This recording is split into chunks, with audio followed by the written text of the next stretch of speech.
గెలిచారా? Team గెలిచిందా? గెలిచామని అనుకుంటున్నారా?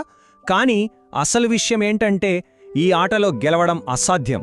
ఇది ఒక డిజిటల్ దోపిడీ, ఎప్పటికీ గెలవలేని ఆట. అందుకే మళ్ళీ చెప్తున్నా, అభినందనలు. ఎందుకంటే ఆ ఒక్క క్లిక్తో ఒక కుటుంబం రోడ్డున పడింది.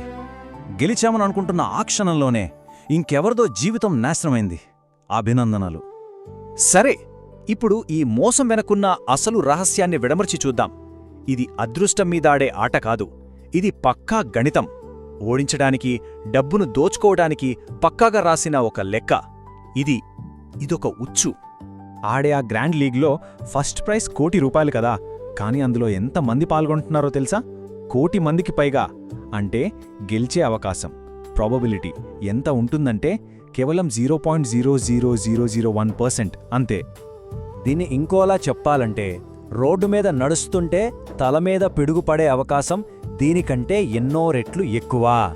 ఇది నైపుణ్యం కాదు, ఇది లెక్కలతో చేస్తున్న ఒక పచ్చి మోసం. ఇప్పుడు అసలు మ్యాటర్ ఏంటంటే, ఏ టీం సెలెక్ట్ చేసినా, ఓడినా, గెలిచినా కంపెనీకి మాత్రం ప్రతి ఆట మీద కొంత డబ్బు ప్లాట్ఫామ్ ఫీ రూపంలో వెళ్ళిపోతోంది. సో అంతిమంగా ఈ ఆటలో గెలిచేది ఒక్కరే, అది ఆ కంపెనీ మాత్రమే. సరే, లెక్కలు ఓడిస్తున్నాయని తెలిసినా ఈ మత్తెందుకు వదలదు? ఎందుకంటే ఆడుతున్నది మీరు కాదు, ఆట. అది మన మెడదతో ఆడుకుంటోంది. సైకాలజీలో దీన్ని వేరియబుల్ రివార్డ్ అని పిలుస్తారు. ఎప్పుడో ఒకసారి ఓ ₹500 గెలవగానే బ్రెయిన్లో డోపమీన్ అనే కెమికల్ రిలీజ్ అవుతుంది. ఆ ఒక్కసారి వచ్చిన కిక్ కోసం మనల్ని వ్యూహాత్మకంగా 100 సార్లు ఓడిపోయేలా చేస్తారు.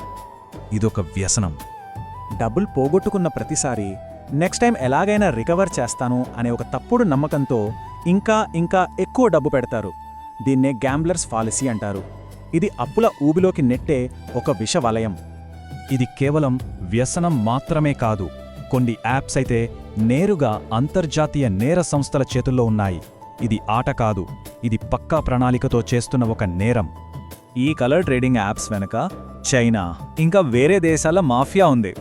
ఫస్టు ఓ ₹200 లాభం చూపిస్తారు, అది ఎర. తర్వాత లక్షల్లో ఇన్వెస్ట్ చేయమంటారు. ఒక్కసారి పెద్ద అమౌంట్ పెట్టగానే అకౌంట్ ఫ్రీజ్ చేస్తారు. అంతే, అంత మాయం.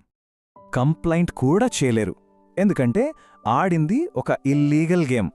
కష్టపడి సంపాదించింది, అమ్మ నగలు, నాన్న రిటైర్మెంట్ డబ్బులు అన్నీ నిమిషాల్లో మాయమైపోతాయి. ఇదే డిజిటల్ దోపిడీ. మరి ఈ నేరాన్ని, ఈ దోపిడీని జనాల దగ్గరికి ఎవరు తీసుకెళ్తున్నారు? మనం దేవుళ్లుగా చూసే కొందరు, తమ ఆత్మను అమ్ముకున్నవాళ్లు. ఫేవరెట్ క్రికెటర్లు, సినిమా స్టార్లు, వాళ్లకి కోట్లిస్తారు. వాళ్ళు ఏసీ రూంలో కూర్చుని టీం తయారు చేయండి అని చెప్తారు. వాళ్ళు అమ్ముతున్నది ఒక కలను కాదు, వాళ్ళు అమ్ముతున్నది వినాశనాన్ని. కింద చిన్న అక్షరాలతో ఒక వార్నింగ్ వస్తుంది, ఫైనాన్షియల్ రిస్క్ అని. వాళ్లకి రిస్క్ లేదు, వాళ్ళు ఆల్రెడీ సెటిల్ అయిపోయారు.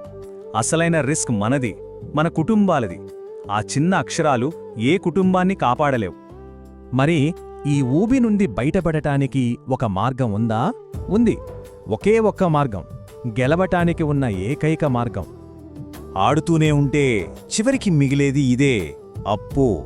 పరువు, జీవితం, కుటుంబం అన్నీ నాశనం చేసే అప్పు. అందుకే గెలవడానికే ఉన్న ఒకే ఒక్క మార్గం డిలీట్. ఇప్పుడే ఫోన్ నుండి ఆ యాప్ని డిలీట్ చేయటం.